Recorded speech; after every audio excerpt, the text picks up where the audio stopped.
Numbers 27. Nang magkagayoy nagsilapat ang mga anak na babae ni Salphad, na anak ni Hepher, na anak ni Galaad, na anak ni Makhir, na anak ni Manases, sa mga angkan ni Manases, na anak ni Jose, at ito ang mga pangalan ng kanyang mga anak, Maala, at Noah, at Hagla, at Milka, at Tirsa.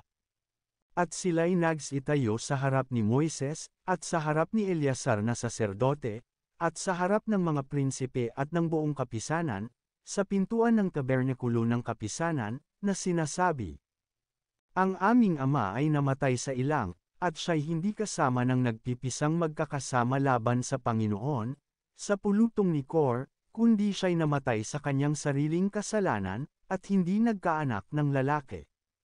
Bakit ang pangalan ng aming ama ay aalisin sa angkan niya, sapagkat siya'y hindi nagkaanak ng lalaki? Bigyan ninyo kami ng pag-aari sa gitna ng mga kapatid ng aming ama. At dinala ni Moises ang kanilang usap sa harap ng Panginoon. At sinalita ng Panginoon kay Moises na sinasabi, ang mga anak na babae ni Salphad ay nagsasalita ng matuwid, bibigyan mo nga sila ng isang pag-aari na pinakamana sa gitna ng mga kapatid ng kanilang ama, at iyong isasalin ang mana ng kanilang ama sa kanila.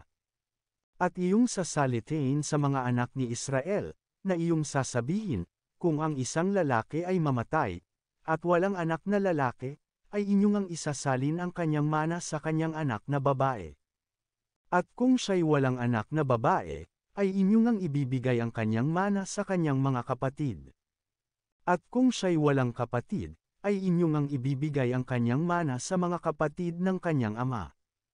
At kung ang kanyang ama ay walang kapatid, ay inyong ang ibibigay ang kanyang mana sa kanyang kamag-anak na pinakamalapit sa kanyang angkan, at kanyang aariin, at sa mga anak ni Israel ay magiging isang palatuntunan ng kahatulan, gaya ng iniutos ng Panginoon kay Moises. At sinabi ng Panginoon kay Moises, sumampa ka sa bundok na ito ng Abarim, at tanawin mo ang lupain na aking ibinigay sa mga anak ni Israel. At pagkakita mo niyaon ay malalakip ka rin naman sa iyong bayan, na gaya ng pagkalakip ni Aaron na iyong kapatid. Sapagkat kayo'y nang himagsik laban sa aking salita sa ilang ng Zin, sa pakikipagtalo ng kapisanan, na ipakilala ninyong banal ako sa harap ng mga mata nila sa tubig. Ito ang tubig ng Meriba sa Cades sa ilang ng Zin. At sinalita ni Moises sa Panginoon, na sinasabi, maghalal ang Panginoon, ang Diyos ng mga diwa ng lahat ng laman, ng isang lalaki sa kapisanan.